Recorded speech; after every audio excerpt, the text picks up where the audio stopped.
Hey everyone, welcome back to the channel. Today, we're jumping into a story that sounds like it's straight out of a spy movie, but it's 100% real. Picture this.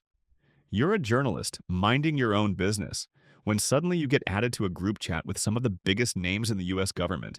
And they're not talking about lunch plans. They're spilling top secret war strategies. Crazy, right? Well, that's exactly what happened to Jeffrey Goldberg from The Atlantic in March 2025. And guess who's in the middle of this mess? Pete Hegseth, the Secretary of Defense. So, how did this wild slip up happen? What does it mean for the country? Let's break it down together. First up, let's get to know Pete Hegseth. Who is this guy? Well, he's had quite a journey.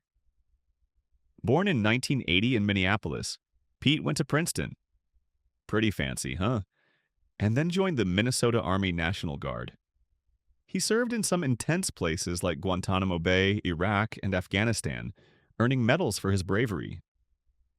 After the military, he switched gears and became a TV star on Fox News, co-hosting Fox and Friends Weekend. He even advised Donald Trump during his first term. Then, in 2025, Trump picks him to be Secretary of Defense. But it wasn't smooth sailing. There were rumors of misconduct and money troubles, and his confirmation needed Vice President J.D. Vance to break a tie in the Senate.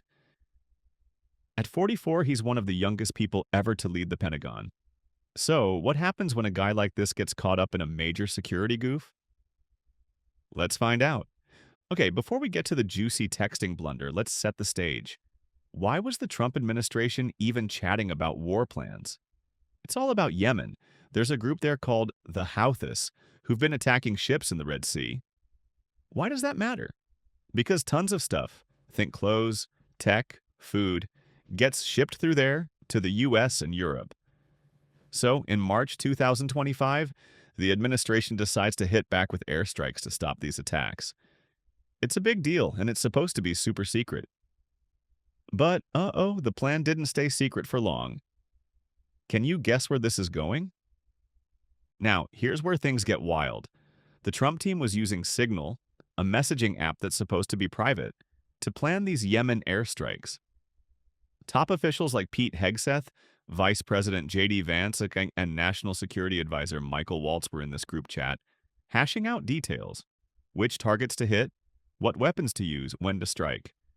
But then Michael Waltz makes a huge mistake. He accidentally adds Jeffrey Goldberg, the editor-in-chief of The Atlantic, to the chat.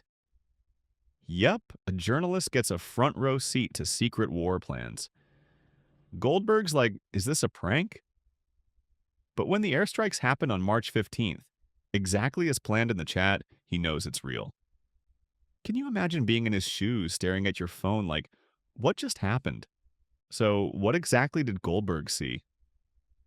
We're talking serious stuff. Details about targets in Yemen, the weapons the US would use, and the order of the attacks. This isn't just gossip. It's classified info that could tip off enemies or mess up military strategies. Think about it. If the Houthis or anyone else got wind of this, they could have been ready. Plus, it's embarrassing. The US looks sloppy to the world. Allies might even hesitate to share secrets with us if we can't keep our own. Pete Hegseth tried to brush it off, saying no war plans were shared, but Goldberg fired back, calling that a flat-out lie. What do you think? How big of a deal is this kind of mistake?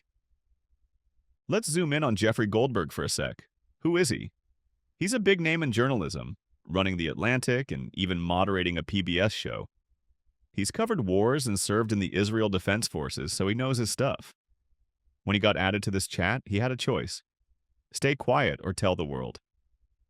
He picked the second option, writing an article called "The Trump Administration Accidentally Texted Me Its War Plans."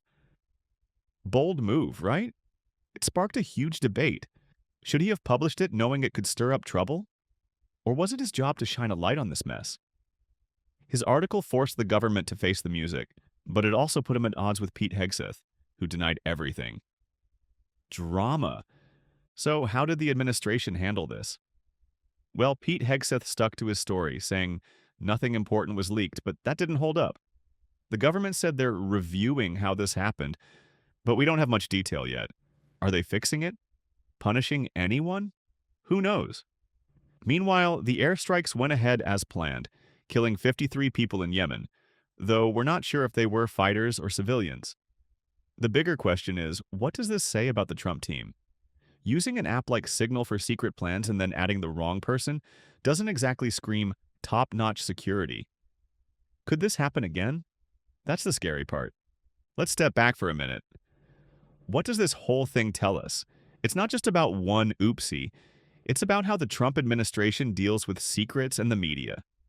This isn't their first security hiccup. And it makes you wonder, are they taking this stuff seriously enough? Then there's the media angle. Hegseth and Goldberg going head-to-head shows how tense things are between the government and journalists. And in the Middle East, this could shake up how allies see us.